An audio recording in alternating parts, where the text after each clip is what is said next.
Ito ang may tuturing kong isa na namang record sa ilalim ng Marcos administration na yung mga potential, posibleng may plano, posibleng itinutulak para maging presidential at vice presidential candidate sa 2028, nasira sila sa panahong ito dahil sa korupsyon. Di ko sinasabi guilty sila. Hindi ko sinasabi na ginawa nila ng garapalan yung mga paratang sa kanila dahil under investigation at posibleng marap sa kaso. Pero ang sinasabi ko, yung pagkasira ng kanilang pangalan, pagpaplano ng ibang sektor na sila'y gawing presidential at vice presidential candidate ay nawala. Ito'y isang record. Isang record kaya ako sinasabi sa ilalim ng Marcos administration, first time nangyari ito. Kadalasan pag ang incumbent president, ganitong mga panahon, 2 years or 3 years before ang eleksyon, maingay na ang mga mayroong potential na maging kandidatong Pangulo at Pangalawang Pangulo. Pero dahil sa ilalim ng gobyernong ito, seryosong hinarap, pinapanagot, iniimbestigahan ang posibleng korupsyon na nasasangkot ang mga personalidad, ginawa sa ilalim ng Marcos administration. Kaya panalo ang taong bayan dito. Nakilala natin, makikilala pa natin ang mga pwedeng presidential at vice presidential, kung ano sila, anong pagkatao nila, ano ang mga posibleng problema nila. At dahil dyan, sino ba ito? Siyempre, una, si Vice President Sara Duterte. Talagang gusto niya maging presidente, hindi na maitago. Pero nasira siya dahil sa korupsyon sa Department of Education at Office of the Vice President, confidential fund. Yung kanyang attitude, yung kanyang pananalita, yung kanyang gawa, malayo sa pagiging Pangulo dahil hindi yan pwede talaga sa mga matitinong Pilipino. Sino ang sumira? Hindi ang taong bayan. Itanong niyo sa kanila, bakit sila nasira? Yan ay si Vice President. Pero siyempre, Vice President yan. Wala nang ibang pupuntahan niya kung hindi tumakbong presidente. Pero nasira nga siya. Dahil unfinished business ang iso ng korupsyon laban sa kanya. Sino pa yung mga potential? Potential hindi ko sinabing nag-declare o sila kakandidato. Mga potential candidate, Speaker Martin Romualdez, former Speaker, nasira din dahil dito sa iso ng korupsyon. Hindi natutuloy yan. At saka malabo na. Ano man ang mangyari, hindi na talaga yan susuportahan ng taong bayan. Naniwala man o hindi, totoo man o hindi, ang korupsyon, nasira na siya. Dahil may mga taong naniwala na siya ay maaaring may kinalaman sa korupsyon. May mga taong hindi naman naniwala, pero sira na. Malaking damage sa kanyang political career yan. Si Senate President dati, Chis Escudero, hindi ko naman sinabing kakandidato o yan ang may plano. Kung sakali, pero mayroong potensyal, may nagsusulong na siya daw ay pwedeng kandidato sa national position, nasira din. Ganon din ang, kung ano ang problema ni Speaker, yun din ang problema niya. May naniniwalang korrupt siya, may naniniwalang hindi. Nasira na, may damage na. So, paano ngayon sila? Magiging potential pa? Or, kung may plano man, paano gagawin? Kung may magsusulong man na organization at political party, mabigat na. Meron na silang baggage. Yan po ang aking analysis at opinion. Sa ngayon, wala tayong nakikita na pwedeng presidential at vice presidential candidate na walang bahid ng korupsyon o pagdududa. Di ba? Yan po. Kaya hindi natin alam. Kayo, baka alam nyo, ako hindi ko alam. Hindi rin alam ng marami.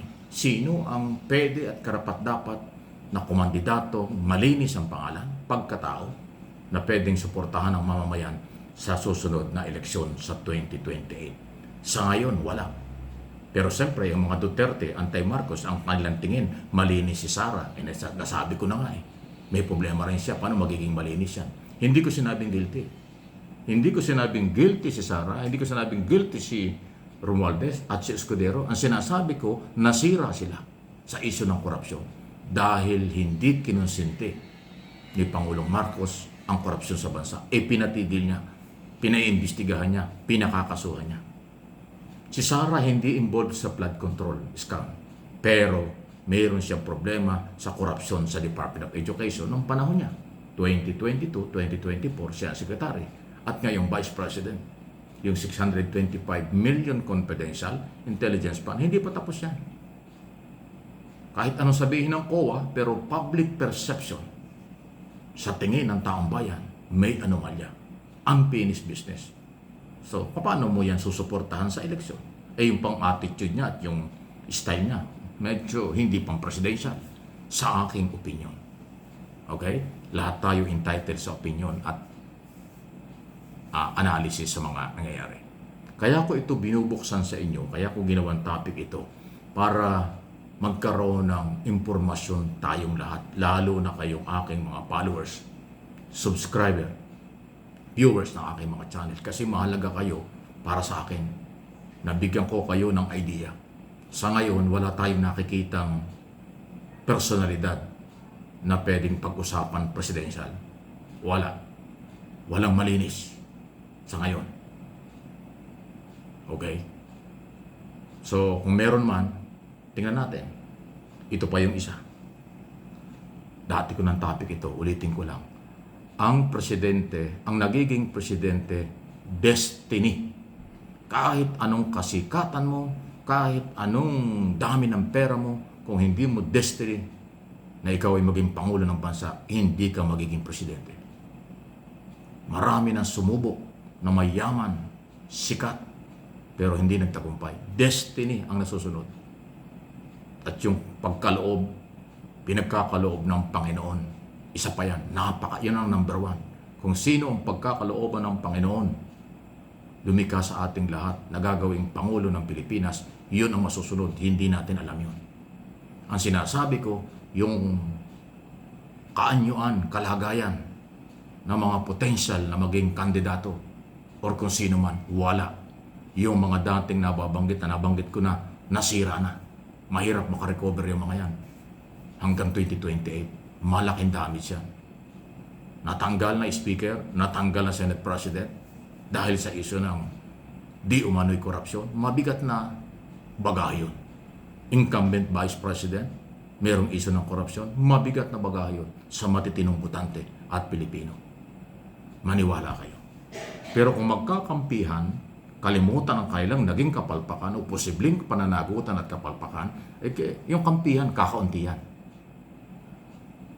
Yan ang ating aabangan ngayon. Sino ang mapipili ng Pangulo na kanyang susuportahan ni Pangulong Marcos na magiging presidential at vice presidential candidate sa 2028? Yun ang ating aabangan. At ako'y naniniwala, hindi huhugot at hindi susuportahan ng Pangulo yung mga posibleng sangkot sa katiwalian.